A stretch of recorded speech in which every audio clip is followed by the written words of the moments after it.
अब देखते हैं साधन लागत पर कुल राष्ट्रीय तथा शुद्ध उत्पाद। बाजार में प्रचलित कीमतों में कुछ कर भी शामिल होते हैं। उत्पादन कर, बिक्री कर, करों को अप्रत्यक्ष कर कहा जाता है। जैसे हम इसमें देखते हैं कि साधन लागत पर कुल राष्ट्रीय आय तथा शुद्ध उत्पाद, इसमें हम कर भी लगाते हैं और कर जो हम सरकार को देते हैं, कर जो भी उत्पादन शुल्क है, सीमा शुल्क जो भी है, विदेशों में भी अगर हम निर्यात करते हैं सीमा शुल्क देते हैं, दूसरे देश में जा रहे हैं सामान तो उसका कर अलग देना पड़ता है सरकार को। अगर अपने देश में है तो टैक्स सरकार को तो देना ही पड़ता है। और जो हम सरकार को टैक्स दे रहे हैं वो किससे निकालते हैं? उत्पादक जो है वो प्रत्येक वस्तु जो बना रहे हैं उस वस्तु में उसकी कीमत को डाल दिया जाता है। प्रत्येक वस्तु में उस लगान का कीमत रहता है। जो उपभोक्ता है जो उस सामान को खरीदता है वो उसमें टैक्स को जोड़ के उसको दिया जाता है। उसको टैक्स अप्रत्यक्ष रूप से कौन देता है? उपभोक्ता देता है। जो वस्तु वो बना रहा है उत्पादक करने वाला, सरकार को अगर वो टैक्स दे रहा है तो टैक्स तो देता है प्रत्यक्ष रूप में। अप्रत्यक्ष रूप में वो पैसा कीमत वो किस में जोड़ देता है? वो जो बनाया हुआ है सामान उसमें जोड़ दिया जाता है। तो वो जो खरीदने वाले हैं वो अप्रत्यक्ष रूप से उसको टैक्स देना पड़ता है, क्योंकि वो तो पूरा टैक्स दे रहा है परंतु उसकी कीमत किस में जोड़ देता है? वो अपने बनाए हुए सामान में। और बनाया हुआ सामान कौन खरीदता है? उपभोक्ता खरीदता है। तो उपभोक्ता जो है अप्रत्यक्ष रूप से उसका कर वो भुगतान करता है। तो वही उनका साधन लागत पर कुल राष्ट्रीय शुद्ध उत्पाद होता है। इसी में अप्रत्यक्ष कर, धन, आर्थिक सहायता माइनस घिसावट व्यय, इनको घिसावट व्यय को इसमें भी माइनस किया जाता है। अप्रत्यक्ष कर जो हमको कर दो प्रकार के होते हैं, प्रत्यक्ष कर और अप्रत्यक्ष कर। जो कर हमको दिखाई देता है हम सीधे देते हैं, जो हमको समझ में आता है वो प्रत्यक्ष कर होता है। अप्रत्यक्ष कर हमको समझ में नहीं आता, हमको दिखाई नहीं देता, वो अप्रत्यक्ष कर है। क्योंकि हम कभी कभी ऐसा कर देते हैं जिसको हम जानते ही नहीं है। अगर कोई सामान अगर हम खरीद रहे हैं, एक छोटा सा सामान, पाउडर है, लिपस्टिक है, क्रीम है, बड़े कूलर है, बड़े फ्रिज है और कार है, जो भी खरीद रहे हैं उसमें सब हम टैक्स देते हैं। तो इसकी जानकारी हमको नहीं होती, ये अप्रत्यक्ष कर होता है। तो कर दो प्रकार के, अगर मकान का कर दे रहे हैं तो उनको दिखाई देता है प्रत्यक्ष हम सरकार को दे रहे हैं, परंतु सामान हम खरीद रहे हैं, सामान में हम कर दे रहे हैं, टोल टैक्स दे रहे हैं। तो बस में जा रहे हैं, अगर बस वाले जो टोल टैक्स दे रहा है परंतु बस वाला क्या करता है? यात्री से उसका कर वसूल करता है। तो ये अप्रत्यक्ष रहता है, हमको दिखाई नहीं देता है। ये अप्रत्यक्ष कर होता है जो हमको समझ में नहीं आता साधारण से और हमको दिखाई नहीं देता। तो साधन लागत पर कुल राष्ट्रीय आय तथा शुद्ध उत्पाद। अब देखते हैं बाजार कीमत पर कुल घरेलू उत्पाद तथा शुद्ध घरेलू उत्पाद। बाजार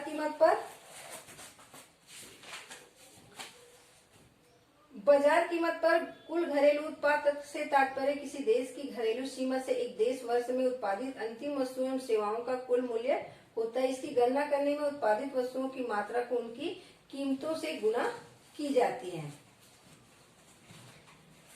घरेलू सीमा में एक वर्ष में घरेलू सीमा में जितने भी वस्तु हम उत्पादन करते हैं उनको, उनकी सेवाओं को, कुल मूल्य को, अंतिम वस्तुओं की सेवाओं को उसमें जोड़ दिया जाता है। उसी को कहेंगे बाजार कीमत।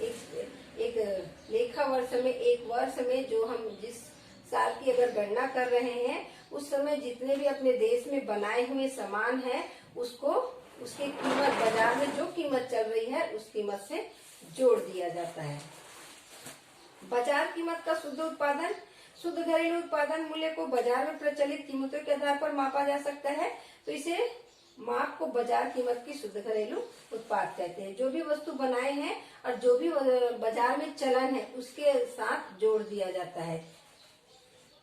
अब देखते हैं साधन लागत पर कुल घरेलू उत्पाद तथा शुद्ध घरेलू उत्पाद। उत्पादित वस्तुओं एवं सेवाओं उत्पादन के साधन भूमि, श्रम, पूंजी, साहस एवं संगठन को सामूहिक परिणाम होता है। साधनों को उनकी उत्पादन सेवाओं के बदले प्राप्त होने वाले पुरस्कार के साधन आय कहते हैं। ये साधन आय, लगान, पूंजी, ब्याज एवं लाभ उत्पादकों को फर्मों के लिए लागत होती है। इन साधन आयों को योग करके भी कुल घरेलू उत्पाद की गणना की जा सकती है। ध्यान रहे, विभिन्न साधन स्वामियों को शुद्ध साधन आय भी प्राप्त होती है। अतः कुल घरेलू उत्पाद ज्ञात करने के लिए हमें शुद्ध साधन आय में घिसावट व्यय को जोड़ना होगा। इसमें घिसावट व्यय को जोड़ लिया जाता है। देखेंगे साधन लागत पर कुल घरेलू तथा शुद्ध घरेलू उत्पाद में जितने भी साधन हैं, उत्पादन के जितने भी साधन होते हैं, भूमि, श्रम, पूंजी, संगठन, साहस, जितने भी साधन उसको जो वितरण करते हैं, भूमि को उसका लगान देते हैं, पूंजी को ब्याज देते हैं, और जो मजदूर है उसको उसका वेतन देते हैं, पारिश्रमिक देते हैं, मजदूरी देते हैं, और संगठक को उसका वेतन देते हैं। इन सब का अगर हम जोड़ दे, जो उनको आय मिलता है उनको जोड़ दे, और जो हम घिसावट के लिए जो व्यय कोष बनाए उसको भी उसमें जोड़ दिया जाता है, तो सब में, और जो उत्पादक है उसके भी जो लागत आता है उसको जोड़ दिया जाए तो ये शुद्ध घरेलू उत्पाद निकल जाता है।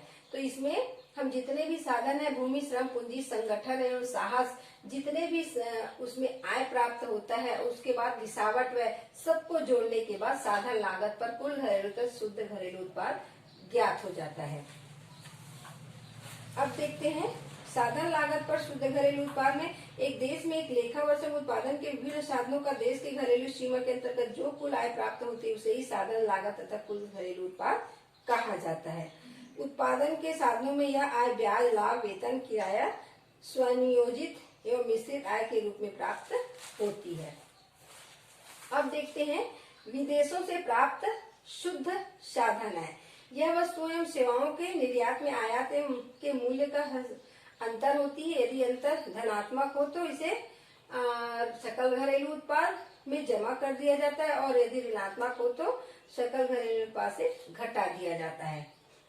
धनात्मक हो तो जोड़ते हैं और ऋणात्मक हो तो घटाते हैं। विदेशों से जो भी हमको आय प्राप्त होता है, अगर हम कोई वस्तु बेच रहे हैं और वहां से बेचते हैं तो हम मंगाते भी हैं। अगर मंगा रहे हैं और बेच रहे हैं, उसमें अगर हम ज्यादा सामान मंगा रहे हैं और बेच कम रहे हैं तो उसमें क्या होगा, हमको घाटा होगा। अगर हम ज्यादा सामान बेच रहे हैं और कम मंगा रहे हैं तो इसमें हमको क्या होगा, मुनाफा होगा। तो यही घाटा हुआ तो घटा देते हैं और मुनाफा हुआ तो जोड़ देते हैं। तो विदेशों से प्राप्त शुद्ध आय साधन आय प्राप्त हो जाता है कि हम विदेशों के साथ व्यापार कर रहे हैं तो हम कितना व्यापार करते हैं तो कितना हमको उसमें लाभ होता है, हानि होता है, तो उसको हम स्थिति को देखते हुए उसमें जोड़ घटाना करते हैं। अब देखते हैं निजी आय। निजी आय से अभिप्राय एक लेखा वर्ष में निजी क्षेत्र के सभी स्रोतों से प्राप्त होने वाली आय से है। निजी क्षेत्र के को साधन आय, लगान, मजदूरी, ब्याज, लाभ का हस्तांतरण आय के रूप में प्राप्त होती है। अतः निजी आय साधन आय तथा सरकार और शेष विश्व से प्राप्त समस्त वर्तमान हस्तांतरण का योग होता है। स्पष्ट है कि निजी आय से अभिप्राय निजी क्षेत्र की कुल आय से है, चाहे वह अर्जित आय है अथवा अनार्जित आय, हस्तांतरण आय है। निजी क्षेत्र में विदेशों से प्राप्त शुद्ध साधन आय भी शामिल होता है। निजी क्षेत्र में जितने भी इसमें तो हम पूरे जितने देश में उत्पादन हो रहा है वो, परंतु इसमें निजी क्षेत्र अगर विदेशों से भी प्राप्त करता है, निजी क्षेत्र कंपनी भी अपने विदेशों में सामान बेचता है और वहां से भी खरीदता है, कुछ मशीन है या जो जरूरी सामान है उसको अगर खरीदता है तो उसके अनुसार जो भी साधन के जो उत्पादन कार्य करता है उसमें लोगों को पैसा वो वितरण करता है। भूमि, पूंजी, संगठन, साहस के बीच में जो वितरण होता है और इसमें जो विदेशों से प्राप्त आय उसको जोड़ दिया जाता है, इससे निजी आय निकलता है। निजी आय को भी इसमें शामिल किया जाता है। निजी आय में लिखा है साधन लागत पर शुद्ध घरेलू उत्पाद माइनस सार्वजनिक क्षेत्र घरेलू उत्पाद से प्राप्त आय धन समस्त चालू हस्तांतरण धन विदेशों से शुद्ध साधन आय। विदेशों से जो आय उनको प्राप्त होता है उनको भी इसमें जोड़ा जाता है। तो ये रहा हमारा राष्ट्रीय आय की अवधारणाएं। राष्ट्रीय आय की अवधारणाएं 10 दिया गया है। अब हम उसके बाद आगे देखेंगे। अब देखते हैं राष्ट्रीय आय की अवधारणा में 11 दिया है व्यक्तिक आय। व्यक्तिक आय में हम देखते हैं कि एक व्यक्ति द्वारा उनको कितना आय प्राप्त होता है। एक हम राष्ट्रीय आय गणना करते समय व्यक्ति के आय की भी गणना करते हैं कि हमारे देश के जितने भी रहने वाले हैं, देश के वासी हैं, तो उनके आय को भी जोड़ा जाता है तभी राष्ट्रीय आय बनता है। व्यक्ति का आय किसी देश के व्यक्तियों और परिवारों का एक लेखा वर्ष में सभी स्रोतों में से वास्तव में प्राप्त साधन आय तथा वर्तमान हस्तांतरण भुगतान का योग होता है। जितना भी वो खर्च करता है उनको हटाकर जो उनको आय प्राप्त होता है उनको जोड़ा जाता है, व्यय को इसमें घटाया जाता है। तो इसमें देखेंगे कि व्यक्तिगत आय के अंतर्गत व्यक्तियों के अथवा परिवारों के सभी स्रोत वास्तव में प्राप्त होने वाली आय को शामिल किया जाता है। जैसे फर्मों या निगमों को जो लाभ प्राप्त होते हैं उनमें से कुछ भाग व्यक्तियों में नहीं बांटा जाता, जबकि उसे बल्कि अवतरित लाभ के रूप में फर्मों के पास रखा जाता है। जैसे निगम कर एवं निगम द्वारा बचत, इनको बांटा नहीं जाता, शो नहीं किया जाता, दिखाया नहीं जाता। खर्च करते हैं, आय होता है तो व्यय भी होता है, उनको निकाला जाता है और उसमें कुछ को बचत करके भी रखा जाता है। जैसे निगम कर है, उसको शो नहीं किया जाता, दिखाया नहीं जाता, कुछ बचत के रूप में भी रखा जाता है। कभी काम आता है, ऐसा काम आ जाता है जिसमें हमको अचानक से कार्य करना पड़ता है, उसके लिए बचाकर रखते हैं, ये व्यक्तिगत आय होता है। इसमें व्यक्तिगत आय में निजी आय माइनस निगम कर माइनस निजी उद्यमियों की शुद्ध बचतों को भी शामिल किया जाता है। कुछ व्यक्ति अगर काम करते हैं, कुछ व्यक्ति को आय प्राप्त होता है तो वो खर्च भी करता है और कुछ बचत करता है, कुछ को बचत करके वो रखता है। 12वां दिया है व्यक्तिगत व्यय योग्य आय। व्यक्तिगत व्यय योग्य आय का अर्थ उस वास्तविक आय से है जो व्यक्तियों अथवा परिवारों के द्वारा उपभोग पर वास्तव में व्यय की जाती है। संपूर्ण व्यक्तिगत आय को उपभोग पर खर्च नहीं किया जाता, क्योंकि लोगों को अपनी आय या आय कर जैसे प्रत्यक्ष कर का भुगतान करना पड़ता है। अतः व्यक्तिगत आय से प्रत्यक्ष कर को घटा देने पर जो शेष आय होती है वही व्यक्तिगत आय योग्य आय होता है। लेकिन ध्यान रहे, पूरी व्यक्तिगत व्यय योग्य आय भोग पर खर्च नहीं की जाती, बल्कि उसका कुछ भाग बचत के रूप में रख लिया जाता है। इस प्रकार व्यक्तिगत व्यय योग व्यक्तिगत आय माइनस प्रत्यक्ष कर व्यक्तिगत व्यय योग्य उपभोग धन बचत होता है। इसमें भी व्यक्तिगत आय जितने भी वो एक वर्ष में वो वास्तविक कार्य करता है, जो परिवारों के बीच जो आय आता है उसको प्रत्यक्ष कर में देता है, कुछ बचत कर लेता है। पूरा व्यय के लिए खर्च नहीं करता, कर के लिए नहीं रखता, कुछ बचत करके भी वो रखता है। तो इसको बचत को जोड़ दिया जाता है, उपभोग में व्यय करते हैं वो और बचत उसको जोड़ दिया जाता है और जो प्रत्यक्ष कर के लिए देते हैं उसको घटा दिया जाता है। तो व्यक्तिगत व्यय योग्य आय कहलाता है। अब देखते हैं प्रति व्यक्ति आय। प्रति व्यक्ति आय जब एक देश की वार्षिक आय को उस देश के कुल जनसंख्या से भाग दिया जाता है तो भागफल आता है, उसे प्रति व्यक्ति आय कहते हैं। जितने भी देश की जनसंख्या है उसको एक देश की कुल जनसंख्या को वहां पर रहने वाले जो लोग हैं उसे भाग दिया जाता है तो राष्ट्रीय आय का गणना हो जाता है। अर्थात एक वर्ष विशेष में एक देश के लोगों के औसत आय उस वर्ष के प्रति व्यक्ति आय को होता है। जैसे प्रति व्यक्ति आय बराबर राष्ट्रीय आय बटा देश की जनसंख्या। देश की जनसंख्या से राष्ट्रीय आय को भाग देते हैं तो प्रति व्यक्ति आय निकल जाता है। देश की जनसंख्या को राष्ट्रीय आय से भाग दिया जाता है और प्रति व्यक्ति आय फिर निकल जाता है। वहाँ के देश के रहने वाले लोग तो कितना आय है तो प्रत्येक का आय नहीं, औसत आय निकाला जाता है। पूरे देश वाले लोगों के बारे में औसत आय निकाला जाता है। प्रत्येक घर में जाके प्रत्येक का आय, यहाँ पर अनेक अमीर गरीब मध्यम वर्ग के लोग रहते हैं, परंतु राष्ट्रीय आय हम जब निकालते हैं तो देश की जनसंख्या को राष्ट्रीय आय से भाग देने से प्रति व्यक्ति आय पता चल जाता है कि हम मान लो हमारे देश में स्थिति कैसी है, लोगों के प्रत्येक एक व्यक्ति का आय कितना होता है, इसको निकाला जाता है। अब देखते हैं वास्तविक आय। जब राष्ट्रीय आय को एक आधार वर्ष कीमतों में सामान्य स्तर पर व्यक्त किया जाए तो उसे वास्तविक आय कहते हैं। राष्ट्रीय आय चालू कीमतों पर उत्पादित वस्तुओं एवं सेवाओं की मुद्रा मूल्य होता है, लेकिन यह अर्थव्यवस्था में वास्तविक स्थिति को नहीं बताती। संभव है कि उस वर्ष पिछले वर्ष की अपेक्षा वस्तुओं एवं सेवाओं का शुद्ध राष्ट्रीय उत्पादन कम हुआ हो, परंतु इस वर्ष कीमतों में बढ़ने के कारण राष्ट्रीय आय में वृद्धि हुई है। इसके विपरीत यह भी संभव हो कि शुद्ध राष्ट्रीय उत्पाद तो बढ़ा हो किंतु कीमत स्तर गिर जाने से इसमें राष्ट्रीय आय में पिछले वर्ष के पीछे कमी प्रतीत होती है। इन दोनों दशाओं में राष्ट्रीय आय देश की वास्तविक स्थिति नहीं बताती।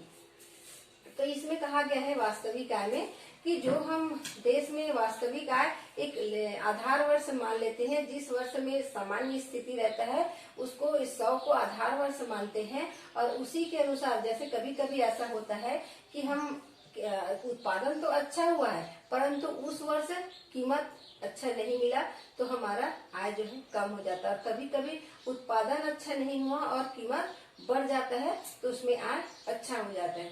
दोनों स्थिति इसके लिए सही नहीं है। तो किसी एक सामान्य वर्ष को आधार मानकर 100 मानकर उससे भाग दिया जाता है, उसी को हम मौद्रिक शुद्ध राष्ट्रीय आय इसमें निकालते हैं। वास्तविक राष्ट्रीय आय में मौद्रिक शुद्ध राष्ट्रीय उत्पाद बटा वर्ष की कीमत निर्देशांक गुणित 100, उसी को आधार मानकर इसका वास्तविक आय निकाला जाता है कि कभी भी कैसी भी स्थिति आ सकती है। कभी उत्पादन अधिक होता है तो कीमत कम हो जाता है, कभी उत्पादन कम होता है तो कीमत बढ़ जाता है। तो थोड़ा बहुत कम ज्यादा को नहीं देखते, इसमें एक वित्तीय वर्ष को आधार मानते, उसी के अनुसार वास्तविक आय की गणना की जाती है। वास्तविक राष्ट्रीय आय की गणना बराबर मौद्रिक शुद्ध राष्ट्रीय उत्पाद वर्ष की बटा है वर्ष की कीमत निर्देशांक गुणित 100 से इसको भाग दिया जाता है, वास्तविक आय निकल जाता है। तो ये रहा राष्ट्रीय आय की अवधारणाएं।